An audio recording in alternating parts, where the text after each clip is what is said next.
Hi everybody, it's bee day. It's bee day. Over here this morning at my friend Heather's house. There's Heather there. Can you see her at all? Yes, you can. She's in there somewhere. So Heather just became a beekeeper this year. We got together this spring, seeing as that I don't have any hives at the moment. Used to have a lot, and I had some equipment, and some of these boxes came from our place to help her get started.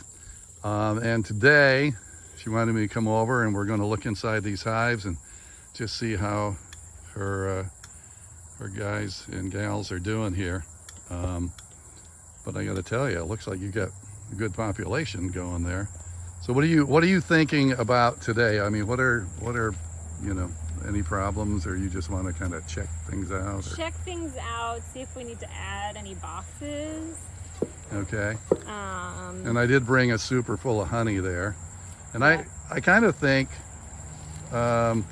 we may just put that on anyway, because it's it's food for them, so it's not going to hurt. Makes their life easier.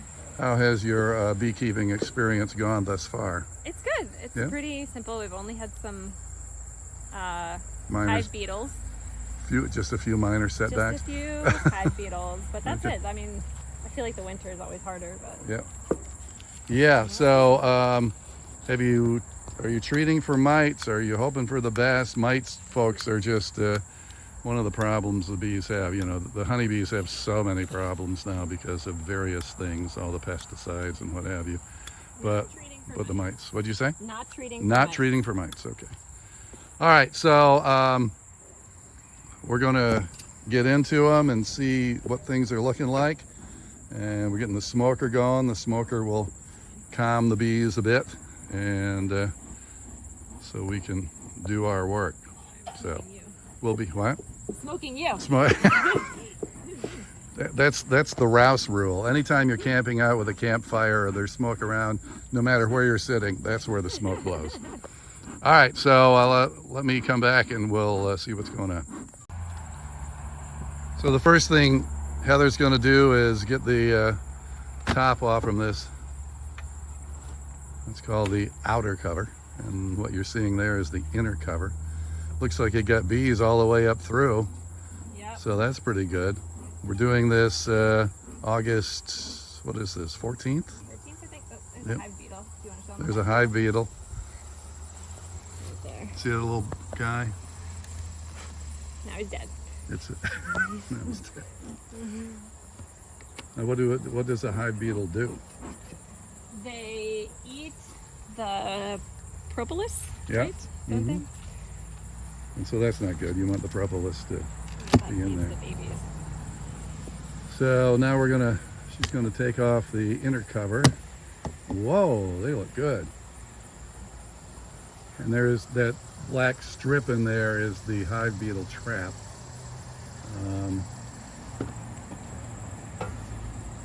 This is the more aggressive of the two hives that I have. This is the more aggressive of the two? Yes. Not too bad yet. Oh man, there's a lot of beetles. There's a lot of what? Beetles. Oh, really? Yeah. Yep, there are a few in there. Of course, they're climbing all around the trap instead of being in the trap. Maybe I need to refill it. Yep. Interesting. So we're going to take the beetle trap off from there, maybe. The bees have secured it nicely. Yep. The bees secure everything up. They don't, any hole or cracks in the hive, they'll use the wax and propolis to seal things off. You got any beetles in there? There's a couple in there. Oh yeah. Yep. But not. So what we have here, let me come back out here a little bit. So this is called a super. These are called deeps. And let me tell you what, if you get a deep full of honey, I mean, it can weigh up to 100 pounds. It's really heavy. So a lot of people are going to just using 3 supers instead of those 2 deeps for their brood boxes. The brood boxes are where the queen will lay the eggs. Now, what is the advantage? All right, say this. What 'cause I is don't the have my mic. advantage of a deep versus a super? Well, I think, I mean, back in the day, everybody started with 2 deeps, and that just gives you a lot more area for the queen to lay. I mean, as far as I know, it's you know, you basically called them the home boxes or the brood boxes, and then the supers were pretty much reserved for honey. And I see you've got a queen excluder in here. Yes. And so the queen excluder allows all the worker bees to get up through that excluder, but the queen's a little bit bigger than the workers, so she can't get up through there. And why don't you want her up there? Because she'll lay baby eggs up in there, and you know your honey's going to be all messed up. So Heather's going to take a super out. Oh my God, girl! I think, wow! Look at that. That is full of honey. Look at that, and all capped. See, they'll fill each of those cells with honey, and then they put a wax cap over them, and that honey will last virtually for 1,000 years. That's so cool. Wow, that looks really good, but it's full. Are they all full, you think? No. No. Let's see. And each one of those frame, I mean, there's some weight to them, Yes. you know, for sure. Well, you know how much honey is in a pound jar or whatever you've seen in the supermarket. So when you've got these things full, so now she's going to go over to the sides Let's see how far. and see if they've worked their way out there. A lot of times they just kind of stick in the middle. Yes, mine tend to stick in the middle. See, here's one that's not.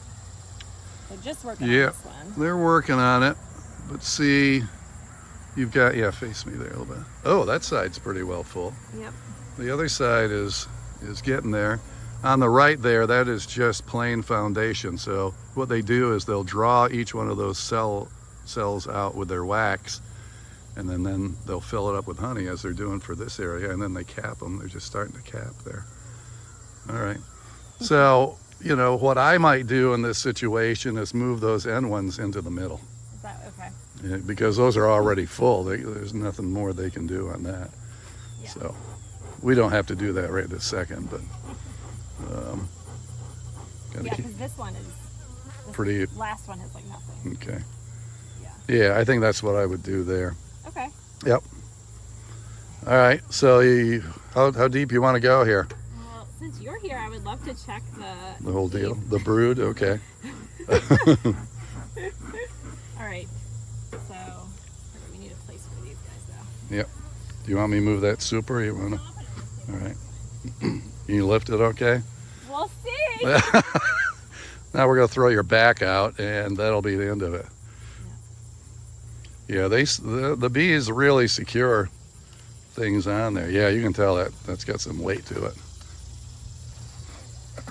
I'm always worried I'm going to break the wood when I do. I know. See, I don't have my gloves on because I can't do the camera here with gloves on, so we'll see if she can get that off. If not, we'll have to break and come back. Okay. So there you see the queen excluder. So it's basically just kind of a grid. And as I said, big enough for the workers to get through, but not the queen. Because if she gets up in that other super above that, she'll have a tendency to lay eggs, and the queen has a tendency to work her way up. So I think they're behaving pretty well. Yeah, this is the best they've ever done. It is. They're showing off for you. Well, there was a reason Heather gave me options of 7 a.m., 10 a.m., or 6 p.m. to come over. And seriously, one of the reasons I picked 10 a.m. was, Hopefully they'll be out. yeah, there's a lot of the workers that are out of the hive, out gathering pollen and everything. So this is a good time. And of course, it's very cool out. I can't see hardly anything now because the sweat's in my eyes. Oh no! All right. These all look pretty honeys. What do we got? It looks like a lot of honey. Okay. Yep. You know, at some point too, I would scrape that burr comb off the top. Yeah. You know, just to clean it up a little bit. But yeah, man, you got a lot of. I'm not gonna have any problem putting that super on here. You know, we'd probably be better actually to put Empty. an empty. Yeah. They still got a little more work to do on those other And it's frames. been that way for a while. Really? That's why I didn't know if I should put another one on. Okay. Because, and it's also, well, I guess we do have like a fall bloom. Yeah. So do you want me to put the camera down for a minute and see if we can lift that off and see what's below it, or what do you want to do? Yeah. Okay. All right. I need your help lifting it. We just got into the hive where Heather is now, and I think this hive is doing gangbusters. Really, the only thing we did was on that top super, the outside frames that didn't have a lot of action, we moved frames full of honey to the outside and then put the empty ones in the middle. For some reason, the bees like to stay in the middle, and so I think that'll help them get some honey in those middle frames. So yeah, we had a lot of brood in that bottom box. Brood are basically your eggs. What they do is the queen will pop an egg in there, and then the worker bees will cover it up until it hatches. What is it, 21 days, I think, till hatch? Something like that. Yeah, and then they look like little maggots. And then you get the larva, and Heather just said, you probably couldn't hear her, said they look like little maggots, which is certainly inviting. Yeah, so the bottom box full of brood.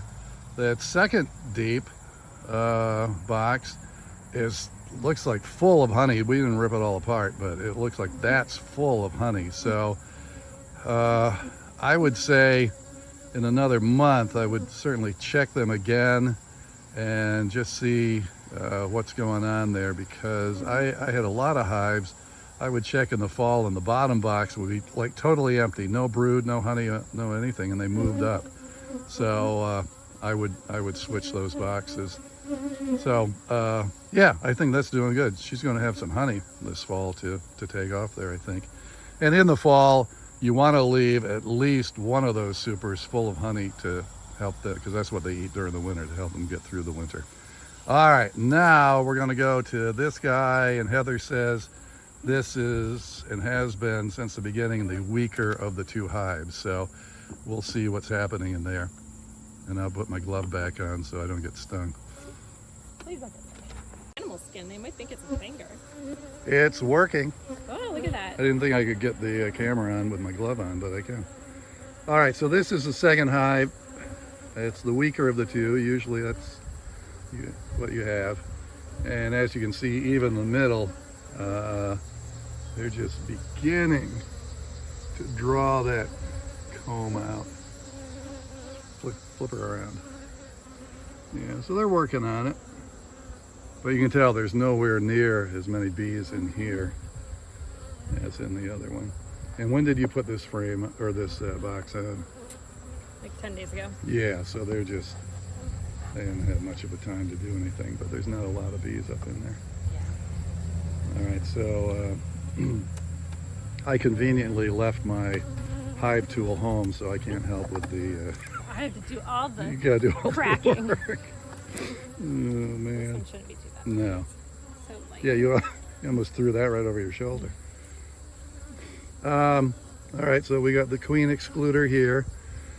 You know, there's beekeeper. If you ask a beekeeper a question, no, here's how the saying goes. If you ask 10 beekeepers the same question, you'll get 10 different answers. So there's a lot of beekeepers that don't believe in the queen excluder. You know, they say, I call the queen excluder a honey excluder. So, you know, there's different trains of thought on everything when it comes to beekeeping. So Heather decided to keep Mother out of the super above here, so to make sure that we had some actual just honey. Yeah. Wow. That looks good. You got plenty of Yeah, so girls. that's why I added the Yeah. super. Oh yeah, because- they were totally filled in here for sure. What's that? But what do we have in here is the question. Looks like it might be honey. You feel like taking a frame out of there? Yeah, sure. Let's see. Insect. Hive beetle. I think it was a hive beetle larva or something. It was like Okay. a tiny little squiggly.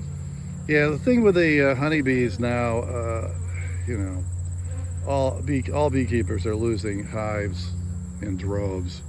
I think it was like maybe 2 years ago, Maryland beekeepers lost something like 70% of their hives. And people ask, why? What is it? Well, the mite problem is huge. The environment is huge.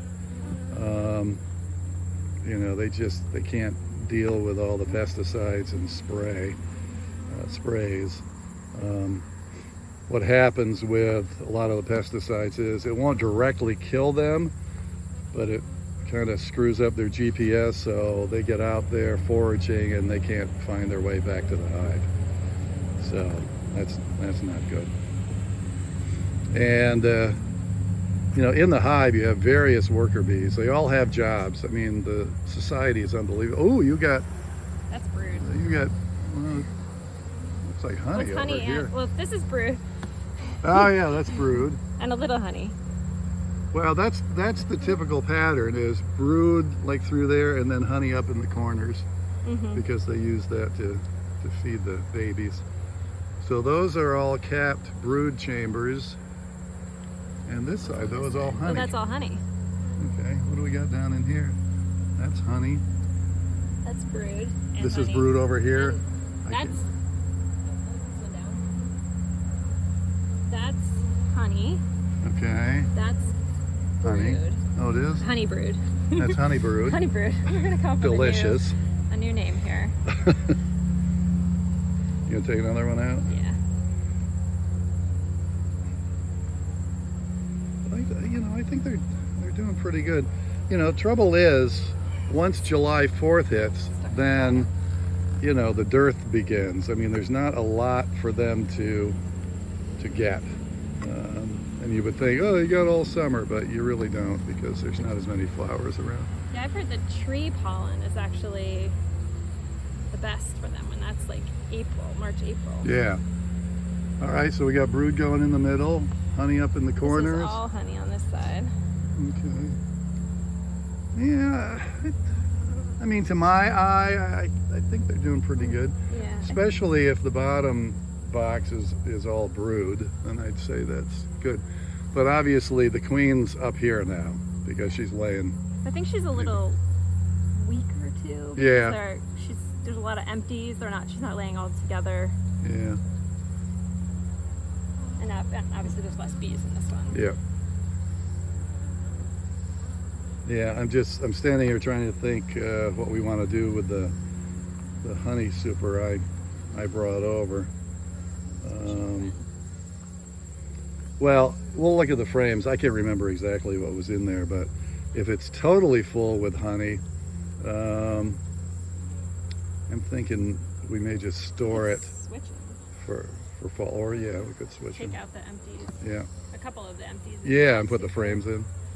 Yeah, that's not a bad idea. All right. Do you want to lift that off, or do we just assume there's going to be brood in the bottom? I want to take it off just to Okay. see. All right, I'm going to have to put the camera down. We'll be back. Yeah, I just wanted to show you what it was like with angry bees. Empty brood. Oh no, there's You got pollen pollen. in there. If you can see the colors in there, that's pollen. Looks like they've... A little bit of brood on this side. There's a couple with full pollen baskets. But there's a drone. Where's the drone? That's a male bee. They're a little bit bigger and fatter. Shall I tell them the story of the drones?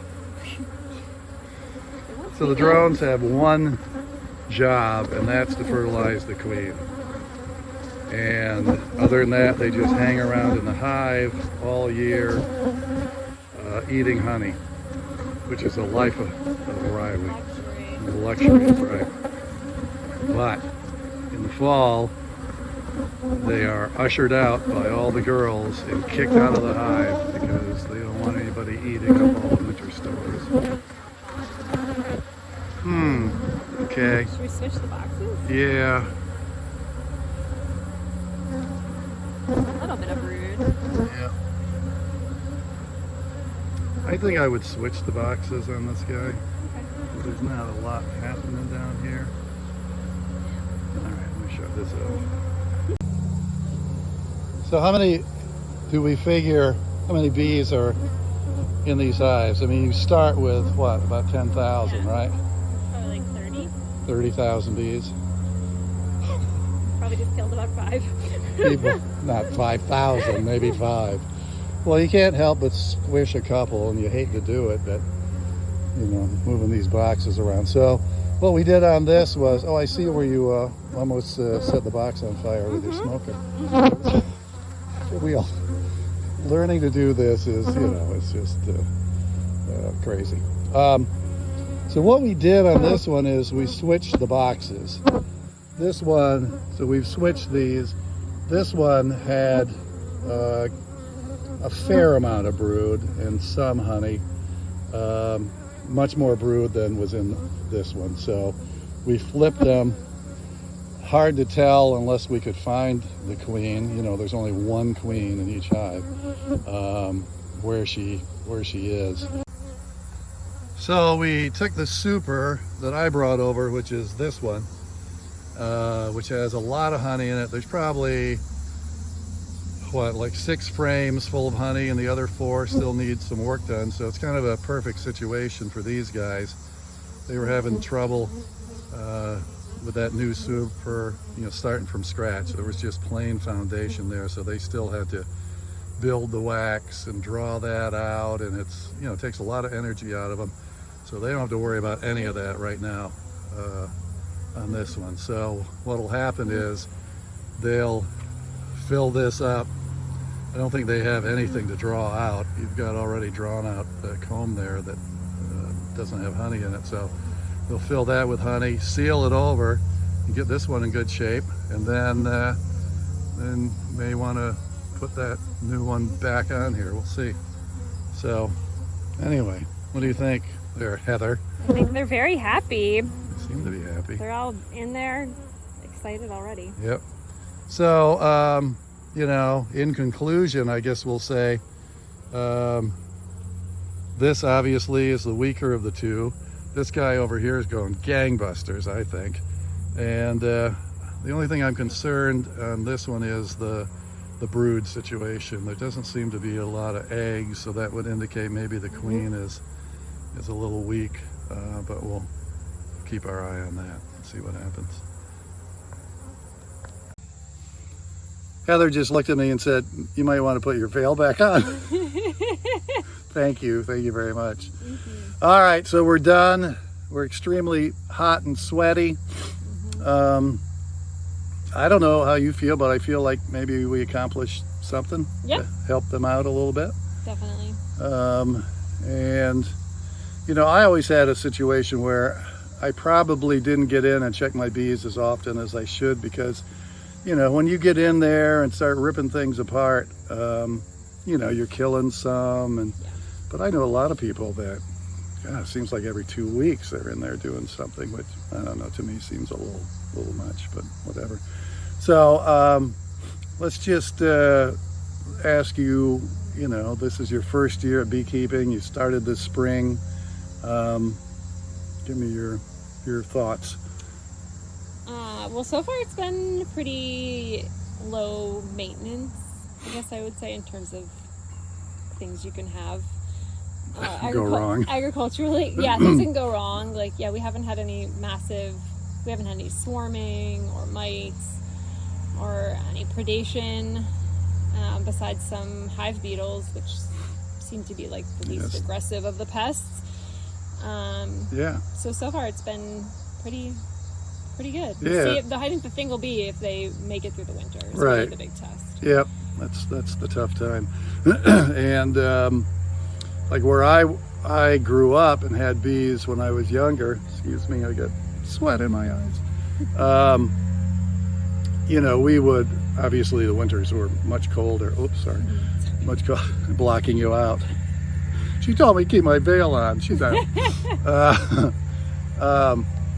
You know, we would wrap the hives like with tar paper and that kind of stuff. I don't see anybody in Maryland doing that or around our area at all. So it's just basically, you know, you need to take, well, we'll talk, guess what? We'll talk about the winter stuff some other time. We don't have to go through all that. But yeah, I think you're doing good. You know, that first hive we looked at, man, oh man, that has got tons of brood in there and lots of honey, lots of bees. The other guy struggling a little bit more, but we'll see what happens, you know, play it by ear. A lot of times a beekeeper will look at a hive like that and say, weak queen, the queen's weak, and they'll replace the queen. They'll replace the queen. So yeah, that's a thought, I guess. So anyway, well, thanks for letting me come over and have some fun with the bees. Yeah, thanks for helping. And continue with the 100-pound yeah, right. Continued good luck. Yeah, thank you. And I hope you get some honey for the winter. Yeah, me too.